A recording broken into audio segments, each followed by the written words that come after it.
Do you guys, anybody else have anything to add about what we just talked about? Well, one of the things, we're talking 2014, but the reality is there are a few things that go into effect on September 23 of this year. And those are that dependent children through the age of 26 are required to be able to be allowed on parents' health benefits, that the lifetime caps go away. There's a couple of changes like that, which largely will get implemented through the insurance policies that you've purchased.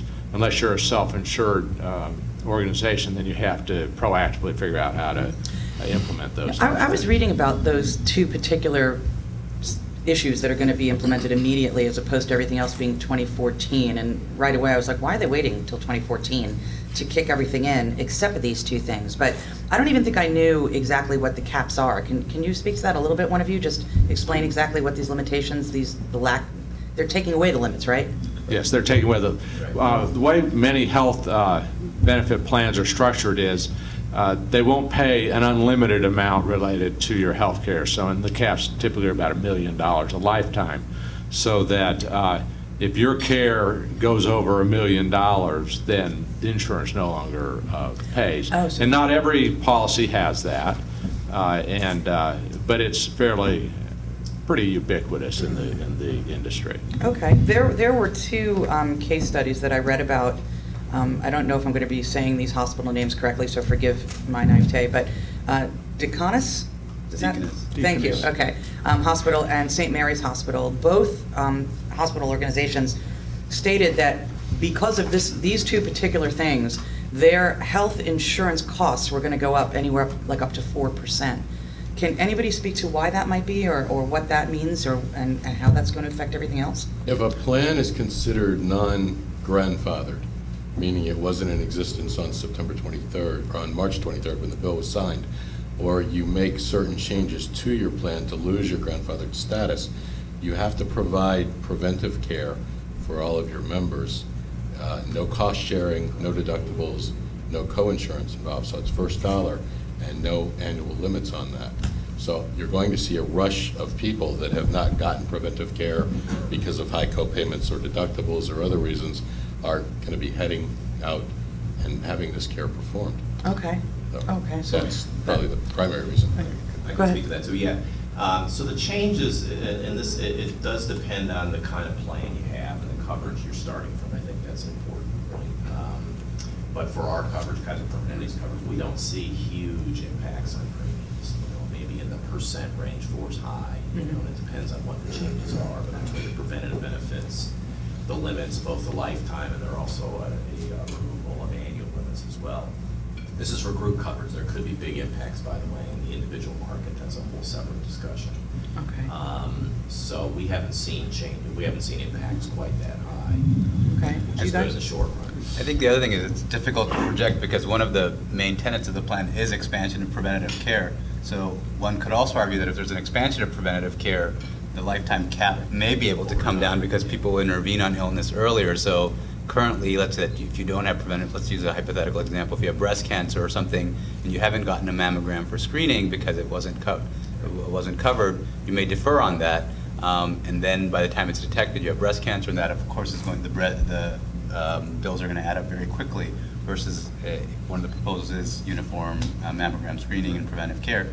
Hopefully one of the outcomes of that is early detection of disease, which yes, on the front end may cost more, but on the back end hopefully will cost a lot less. I think it's very difficult, to Ken's point, to really know what the trade, is it going to, maybe it could lead to a net negative % increase. We don't know that yet. Because I think the key thing that we all have to we ought to talk about this, the key thing is the impact kind of on the insurance policies and the insurance premiums, and then what the impact might be on the underlying medical cost trends over time, which is what Dr. Dial's talking about. Sure. And that's really the interesting discussion about what the impact of the law will be on cost trends over time. That's really what's going to impact people's premiums 4, 5, 10 years from now. Go ahead. There's also a number of excise taxes that were put into play to help finance the program.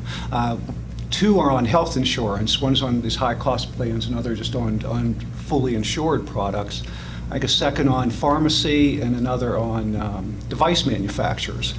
These excise taxes are going to have to get passed on to somebody, whether and primarily probably consumers, which that will probably see an increase could increase health insurance premiums as well.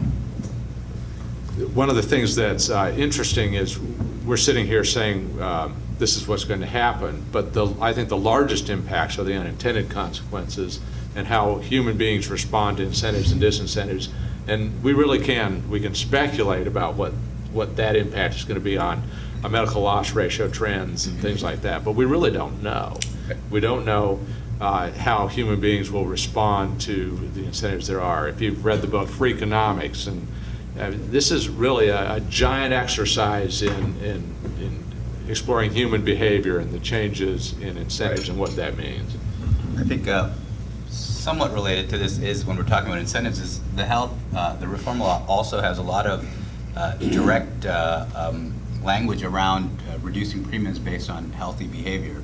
So for example, there is provisions for differential pricing. If you're a smoker, you have to pay more for the same insurance, which currently doesn't exist, and you could expand that into a lot of different realms. So we, for example, are going to be doing that for our employee health plan, where there is a premium, for lack of a better word, or a discount for non-smokers. And over time, to Bill's point, does that shape behavior? We hope so, because the goal of this is to have people get more involved in attaining better health and lifestyles for themselves. But it probably will be at least a decade after the law goes out that we'll really see true impact, because these are not overnight things that you'll see a decline in lung cancer rates or obesity rates or diabetes rates. So we'll have to see what happens. You know, go ahead, please, go ahead. If I could address that, as the guy who sat in the benefits director's chair for the last 24 years, the plan that I most recently administered for the last 11 years provided 100% coverage for preventive care. It encouraged the employees to go out and have their preventive care done. We were a telecom company, so we had the ability to send them a message and say, you're a diabetic, you haven't seen your endocrinologist and had your hemoglobin A1C checked. It's time to go. They didn't go, they got a reminder. Women in the breast cancer age, have your mammogram. 30 days without the mammogram, they got a second. And what we saw by providing coverage for preventive care over an 11-year period was we saw our per employee per month costs go down year by year as a result from catching things early. And my tagline in my communications was always, keep your preventive care, get it done, make minor illnesses from becoming major. And I had a conversation with someone here earlier that vision care, diabetes can be diagnosed through a vision exam. Dental exam, providing dental coverage for your employees. It's important because so many other things can be diagnosed through those types of coverage. Interesting. You know,